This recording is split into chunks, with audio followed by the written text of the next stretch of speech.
y me ha pedido que establezca el marco de referencia de lo que es la Conferencia de Democracia y Crimen Organizado en la Argentina. Aquí hay tres temas básicos a tratar: el tema de democracia, el tema de política y el tema de crimen organizado,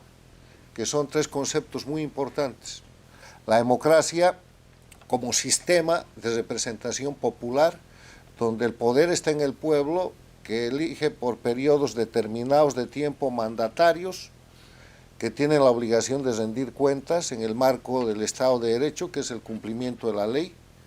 con prensa libre y con las posibilidades de que la gente se organice libremente. La política como una actividad de servicio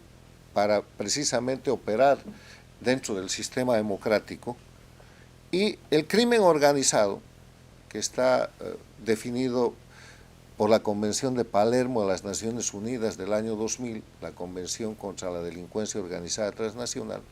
que se da cuando 4 o más personas forman lo que se denomina el grupo estructurado delictivo, que es un grupo organizado para hacer delitos y obtener con esos delitos beneficios económicos o de otro tipo, puede ser poder, puede ser política, puede ser influencia, y que hacen esto con carácter recurrente. Esos tres conceptos nos llevan a ver el escenario, lo que está pasando en América Latina, en América y en el mundo, y particularmente lo que está pasando a la Argentina, que hemos tomado como país ejemplo. No quiere decir que esto no pase en otros países de la región,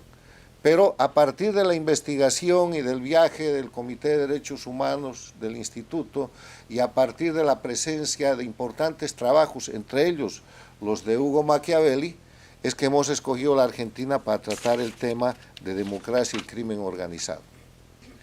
El crimen organizado tiene dos dimensiones en este análisis. La primera, cuando el crimen organizado se apodera de la política, o sea, cuando el crimen organizado influye en la política siendo crimen organizado. Y ese ejemplo, el mejor de hace muchos años, es el ejemplo de Pablo Escobar Gaviria en Colombia, que siendo un narcotraficante súper conocido, perseguido por la justicia, inclusive encarcelado, penetra en el sistema político, trata de penetrar en el sistema democrático, inclusive se hace elegir parlamentario para influir en temas que hacen a su actividad delictiva, como el hecho de que no la extradición, sistemas carcelarios que lo beneficien. O sea, se trata este primer escenario en el que el crimen organizado penetra y trata de influir e influye en la actividad política y por lo tanto en el sistema democrático. Pero hay otra figura que es mucho peor que esa y que se está dando en nuestro tiempo, y es que los políticos se convierten en organizaciones de crimen organizado transnacional, o que grupos de crimen organizado transnacional toman y detentan el poder político y destrozan la democracia, y a partir de eso establecen sistemas dictatoriales. El ejemplo es Cuba. Cuba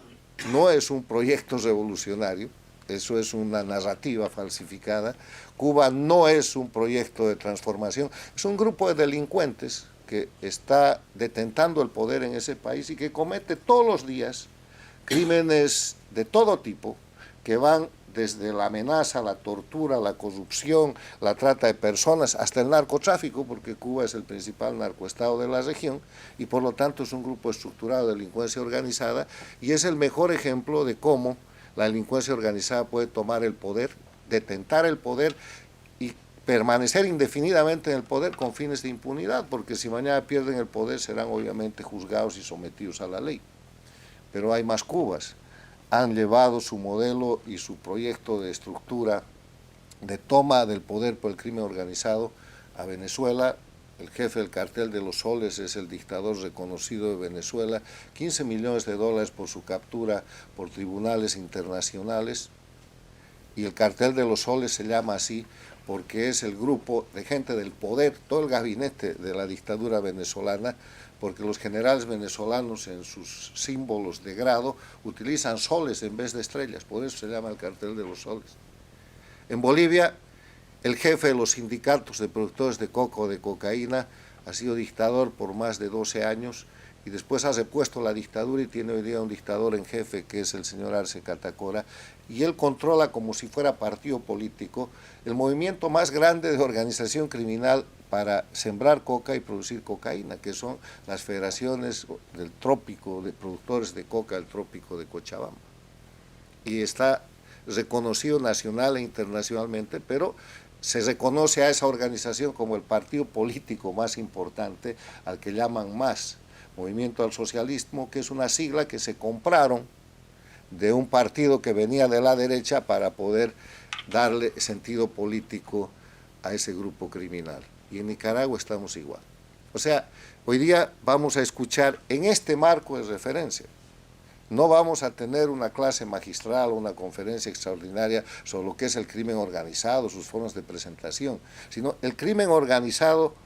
penetrando la política, gran inicio con Escobar Gaviria, que terminó en sociedad con Fidel Castro, que construyó el primer narcoestado, que llevó al fusilamiento de los generales de La Guardia y Ochoa,